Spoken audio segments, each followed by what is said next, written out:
안녕하세요. 반려동물 관리사 과정을 맡게 된 훈련사 유진원입니다. 반려동물 관리사란 오늘 어떤 것인지 한번 알아보도록 하겠습니다. 일단 1차적으로 목차가 어떤 것인지 알아봐야 되겠죠? 1번 반려동물 산업 소개 및 반려동물 관리사란, 그리고 이번에는 동물행동학 3강에서 이제 13강까지는 반려견에 대해서, 14강에서 19강까지는 반려묘에 대해서, 그리고 20강에서는 반려견의 장래 개론 및 입양 개론 등을 배울 예정입니다. 저는 이제 호서 전문 애완동물학과 훈련 전공을 하였으며 이제 공군에선 공견병, 애견 카페, 로스트밸리 다양한 일을 진행을 하였고요. 현재는 독바로 대표로서 오늘 이 강의에 참여하게 되었습니다. 잘 부탁드립니다. 자, 오늘 할 내용입니다. 반려동물 산업 소개 및 반려동물 관리사란, 구체적으로 어떤 것이고 어떤 일을 할 수 있는지, 왜 우리는 이 일에 직업을 가져야 되는지 알아보겠습니다. 오늘의 목표는 국내 반려동물의 추이를 알아보며 국내 반려동물의 산업을 이해하고, 또한 세계 반려동물 산업이 어떻게 발전하고 있는지, 그리고 반려동물 관리사의 역할은 어떤 것인지 구체적으로 알아보도록 하겠습니다. 2018년 반려동물을 기르는 가구는 전체 가구의 25.1%로 502만 가구이고, 과거 길러본 적이 있는 가구까지 포함한다면 약 64.3%인데요. 이것은 굉장히 높은 수치이고, 또한 꾸준하게 늘어나고 있는 현재 상황을 비교하였을 때는 앞으로 더더욱 많은 퍼센트가 올라갈 것을 예상됩니다. 2015년 기준 전국 반려동물을 사육하는 가구 수는 457만 가구인데요. 약 22%였습니다. 하지만 매년 1%씩 꾸준히 성장한 반려동물 사육 가구 수가 2018년에는 502만 가구로 전체 인구의 약 25.1%인데요. 이것은 현재 2020년을 기준으로 했을 때는 계속 1%씩 꾸준하게 증가할 걸 감안했을 때 26.7%, 26.2% 등 다양한 수치로 굉장히 성장할 것을 예상합니다. 이에 따라서 반려동물 산업조차 굉장히 크게 성장할 것으로 예상하고 있습니다. 국내 반려가구와 반려동물의 수는 매해 늘어나며 과거 10년 전에 비해서 약 70% 정도 증가했다고 볼 수가 있는데요. 성장함에 따라서 반려견의 가구는 현재 4가구 중 1가구로 26.4%를 차지합니다. 또한 그 반려동물을 키우고 있는 퍼센트는 개가 83.9%, 고양이는 32.8%, 어류는 2.2%, 그 외에 파충류라든지 조류 등이 있고요. 개에서는 1위가 말티즈로, 2위가 푸들, 3위가 시츄로 국내에서는 작은 반려견들이 인기가 굉장히 많은 것을 알 수가 있습니다. 또한 고양이에서는 코리안 숏헤어, 페르시안, 러시안 블루가 있는데요. 이 코리안 숏헤어 같은 경우에는 국내에서 우리나라에서 굉장히 많이 볼 수 있는 고양이 종으로 다양한 색깔을 가진 묘종이죠. 네. 자, 또한 반려견 중에서는 늘 시대에 따라서 인기가 있는 견종이 있고 인기가 갑자기 사라지는 그런 견종들도 있습니다. 요즘에는 비숑 프리제와 시바견들 같은 특수 견종들이 조금 더 눈에 띄는데요. 꼭 산책 나가셔서 한 번씩은 이게 이런 견종이구나, 이게 이런 견종이구나 하셨으면 좋겠습니다. 자, 반려동물의 양육 가구는 85.6%로 반려동물을 가족처럼 생각하는 과거 반려동물 시장이 점점 펫에서 애완동물로 변화하는 과정이 있었습니다. 1인 가구의 증가와 반려동물의 수명의 연장으로 펫에서 반려동물로 생각하고 있는 건데요.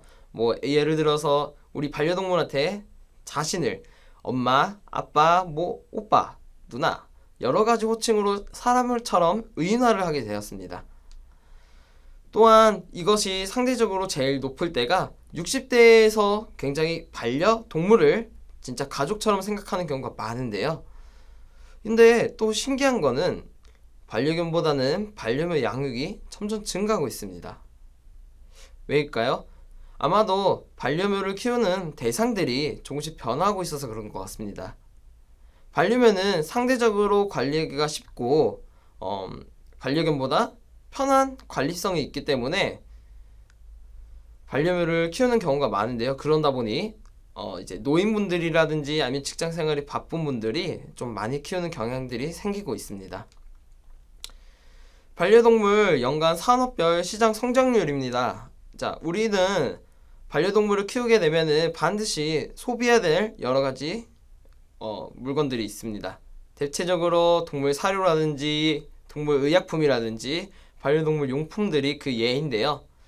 반려동물 사료 같은 경우에는 19.4%로 동물용 의약품은 14.8%로 마찬가지로 동물병원 같은 경우에도 14.7%, 반려동물 용품에도 10.2%로 꾸준한 성장세를 기록하고 있습니다.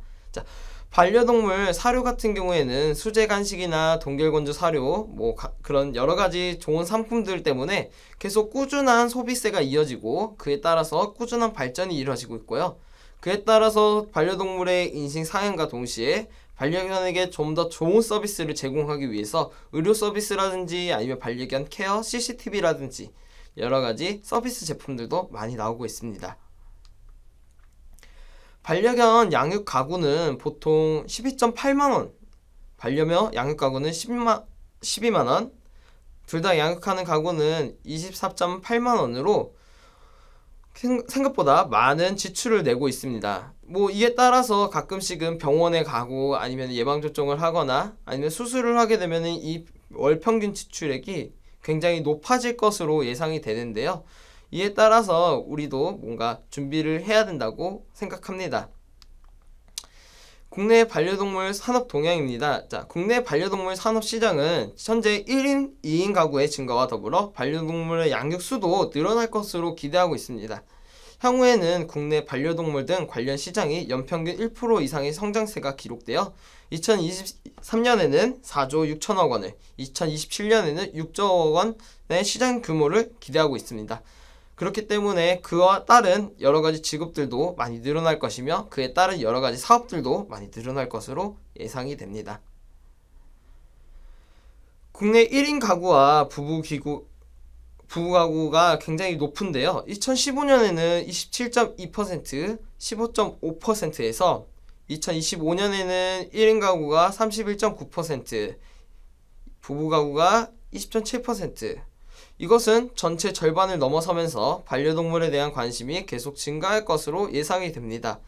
이제 아이가 없는 부부들 같은 경우에는 반려동물을 자식처럼 키우는 경우가 많아요. 그러다 보니까 그 반려동물에게 자식에게 쓰는 돈만큼 계속 투자하는 경우가 많습니다. 저 같은 경우에도 반려동물을 교육하는 일을 진행하고 있고 다른 분들은 미용이라든지 아니면은 상품이라든지 여러 가지 산업에 반려동물에 관한 일들을 계속 늘려나가고 있습니다. 반려동물 양육 과정에서 요구되는 사료라든지 장난감, 액세서리, 관리용품, 동물병원, 미용, 호텔, 유치원, 장묘업 등 계속 연관된 산업들이 성장과 확대를 기대할 수 있고요. 최근 반려동물 관련 시장이 스마트 케어라든지 보안 카메라, 위치 추적 등 정기적인 전자 분야에도 계속 늘어나고 있고요. 요즘 TV를 보면은 반려동물 전용 TV라든지 아니면은 반려동물 교육에 관한 유튜브라든지 이런 여러 가지 다양한 컨텐츠도 나오고 있습니다. 마찬가지로 그에 따라서 컨텐츠를 제공하려면은 반려동물을 유도할 수 있는 반려동물 유도 전문가도 필요하고요. 그렇기 때문에 반려동물 관련된 자격증도 많이 생겨나고 있습니다. 세계 반려동물 산업 동향입니다. 첫 번째로는 이제 가깝지만 먼 나라 미국입니다. 미국 같은 경우에는 굉장히 넓은 땅덩어리와 많은 인구 그리고 많은 반려견의 수, 굉장히 큰 동물들이 대표적인데요. 그래서 미국 같은 경우에는 대형견을 굉장히 많이 키우고 그에 따라서 반려동물 시장도 굉장히 크게 성장하고 있다는 것을 알 수가 있습니다. 반려동물 시장은 2016년에는 695억 달러였으며 지속적으로 성장하여 2018년 말에는 721억 달러로 계속 증가하고 있습니다. 자, 미국 같은 경우에는 1998년부터 2017년까지 연평균 성장률을 6.6%로 지속적으로 꾸준한 성장세를 이어오고 있는데요.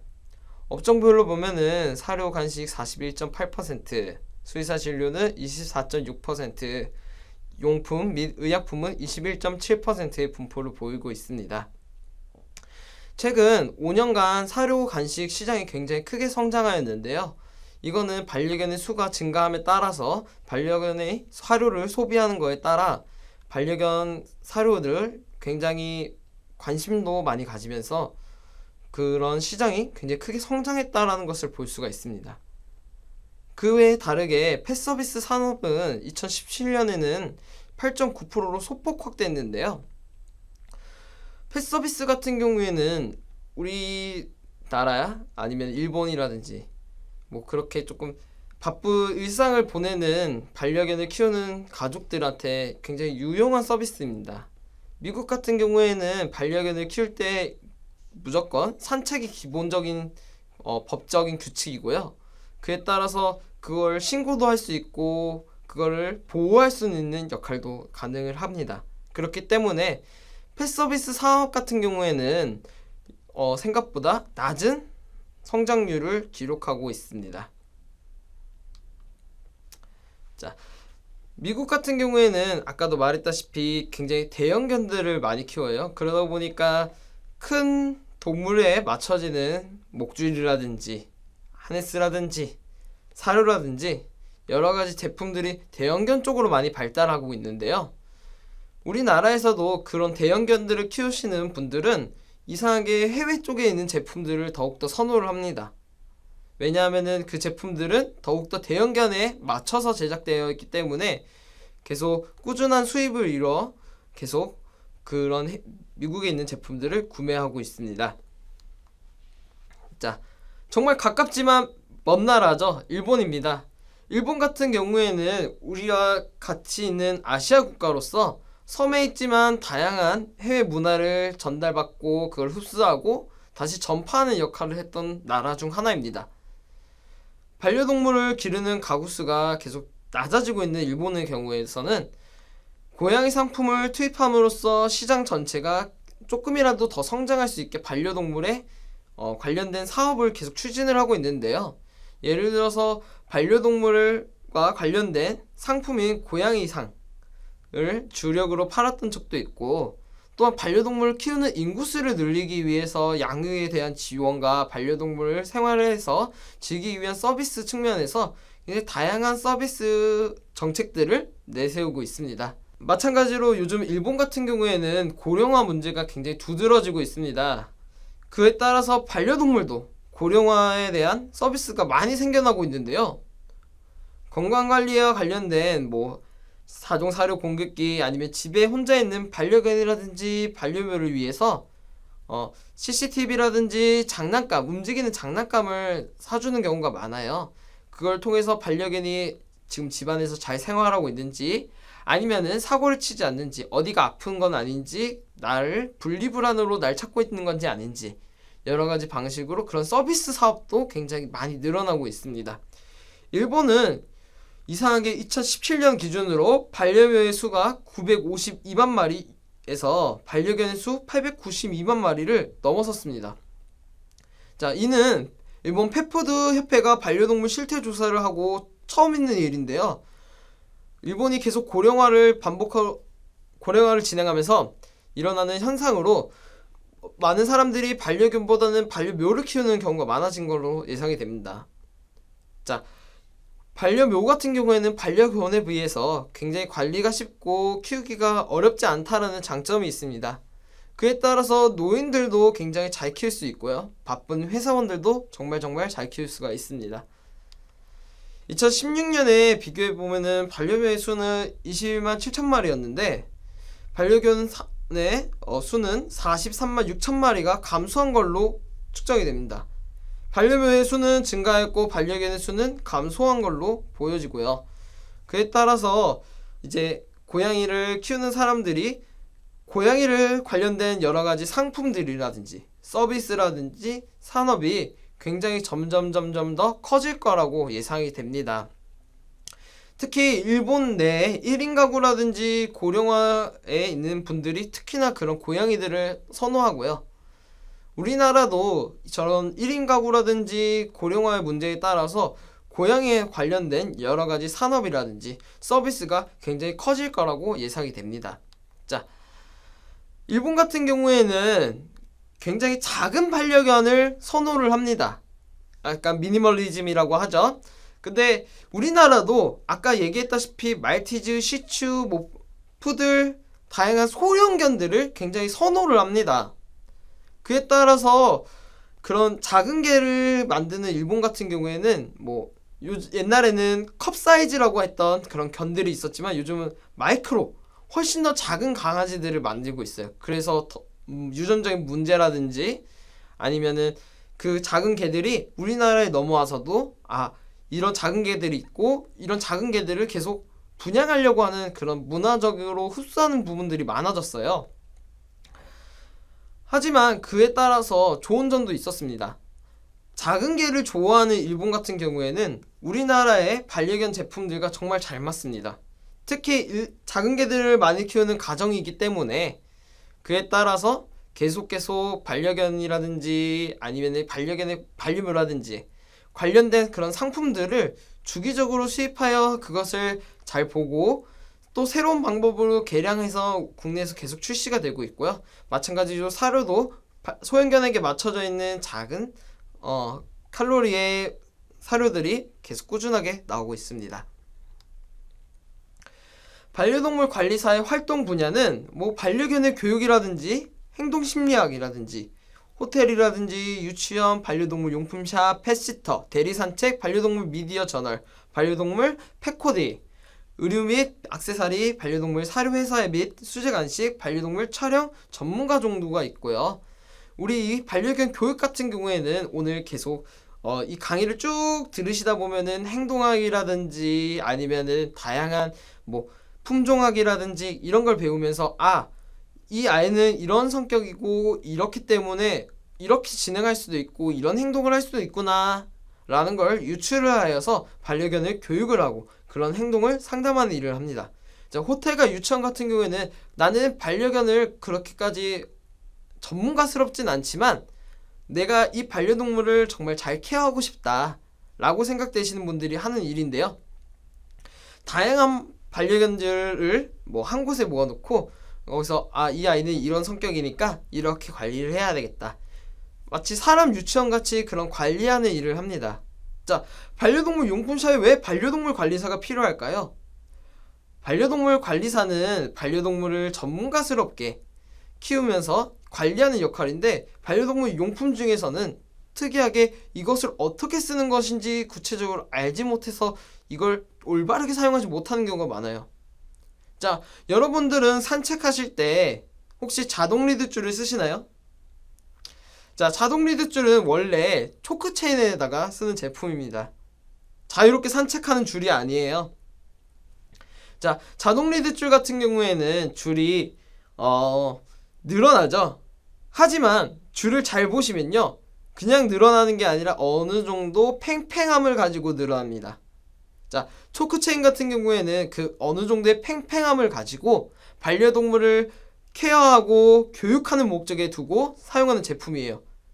만약에 그냥 일반적인 리드줄을 사용했을 때는 그 줄을 계속 사람이 어느 정도 팽팽하게 유지하면서 이 친구가 지금은 편하게 걷고 있구나, 이 친구한테는 지금은 소리를 내어서 어느 정도 진정을 하고 교육을 시켜야 되겠구나 라는 걸로 생각을 하게 됩니다.